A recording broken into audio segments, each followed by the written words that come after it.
I guess right off the bat, your two characters are both going through like journeys that are both dynamic and particular to them as it relates to sex, love, and even situationships.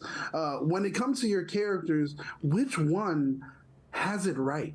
Which one it really gets it? I don't know that they fully do. Yeah. I think that's I don't know. I think it's hard to say because like right or wrong is, that can be so subjective and objective. But I feel like the real journey here is whether or not it feels true. Ooh. And so I think that is the journey that you see all of the characters on, right? Like what feels the truest to me in this moment. And I think they start off exploring that in a very deep way, and they continue to explore that. And we get to see, without giving away any spoilers, we get to see what things feel true for them and what things that they've explored that doesn't exactly feel as true as they thought. Okay. I like that. Well, lately there's been an old adage that's coming back into television media and storytelling, which is concerning the LGBTQIA characters and the mindset of monogamy being an exclusively heteronormative issue. Do you feel that your characters are defying that misnomer in your portrayals?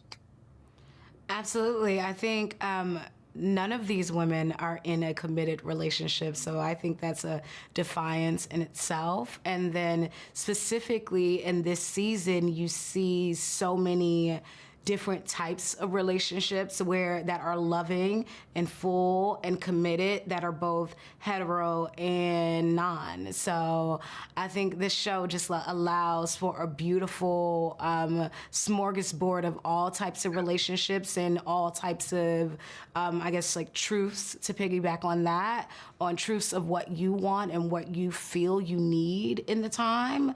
And that happens for all sexualities. That's very true. I like that. That's right on it. Thank you for saying that. Now, with both your characters, I see a lot of myself in both of you. I was so happy that they paired you two up. For Grace or Quinn, I'm West Indian. I went through my own kind of true understanding. Yeah, Haitian.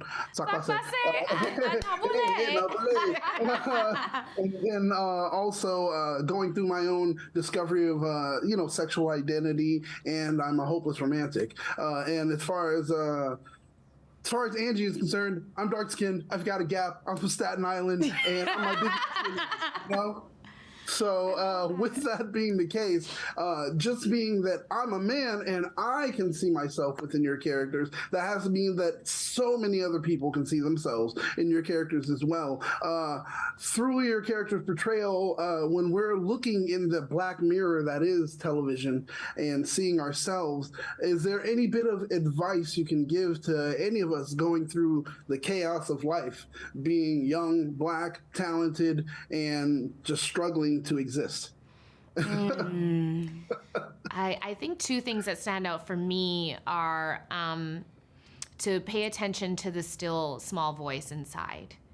I think that there are a lot of voices and there are a lot of narratives that try to take precedence over what you should do, should think, how you should be. But it's turning inwards towards center that I think will really ground and also make a lot of things clear. And then the second thing is to keep telling your stories. I think that the more that we share our stories, the more that we can feel empowered to use a voice and feel seen and feel less alone, right? So because just even like in telling these stories and in showing up at the fullness of ourselves, like Shoniqua being dark-skinned and having that gap in between her teeth, she just showed up, right? And that made someone feel more seen. And then when we share aspects of our story, that can absolutely make someone feel like, oh my gosh, I'm not the only one going through that. So I'm going to feel more empowered to stand in my truth and what feels real for me. So it's really just about that visibility and knowing that you are worthy and you are valuable to be seen and to be regarded. Yeah. Wow. Wow. Thank you very much. Thank you. I truly do appreciate it. I mean, I feel seen, I feel heard, and I feel valued. So I appreciate it. Thank you guys for your time. You're doing amazing, wonderful work. Please continue. People need it. The community needs it. It's just the culture needs it. So please do what you're doing and please don't stop. Thank you.